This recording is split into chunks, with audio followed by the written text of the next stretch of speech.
وعن أبي العباس عبد الله بن عباس بن عبد المطلب رضي الله عنه عن رسول الله صلى الله عليه وسلم فيما يروي عن ربه تبارك وتعالى قال: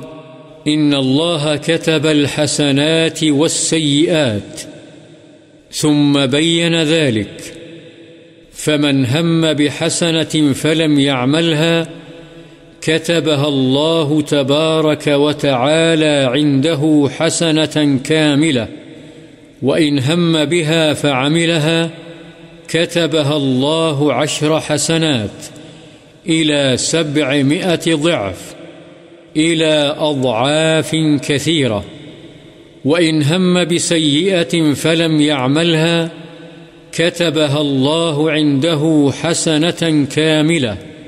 وإن هم بها فعملها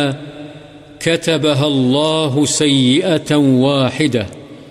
متفق عليه۔ ابو العباس عبداللہ بن عباس بن عبد المطلب رضی اللہ عنہما سے روایت ہے کہ رسول اللہ صلی اللہ علیہ وسلم اپنے رب تبارک و تعالی سے روایت کرتے ہیں، آپ نے فرمایا کہ اللہ تعالی نے نیکیاں اور برائیاں لکھ لی ہیں، پھر اس کی توضیح فرمائی، پس جس شخص نے کسی نیکی کا ارادہ کیا لیکن اسے کر نہیں سکا، اللہ تعالی اسے اپنے پاس ایک کامل نیکی لکھ لیتا ہے، اور اگر ارادے کے مطابق اسے کر بھی لیتا ہے تو اللہ تعالی ایک نیکی کے بدلے 10 نیکیوں سے لے کر 700 گنا بلکہ اس سے بھی زیادہ نیکیوں کا ثواب اس کے لیے لکھ دیتا ہے، اور اگر کسی نے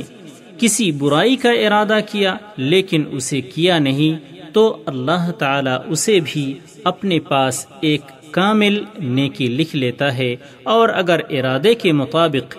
اس برائی کو کر لیتا ہے تو اللہ تعالی ایک ہی برائی لکھتا ہے۔ بخاری و مسلم۔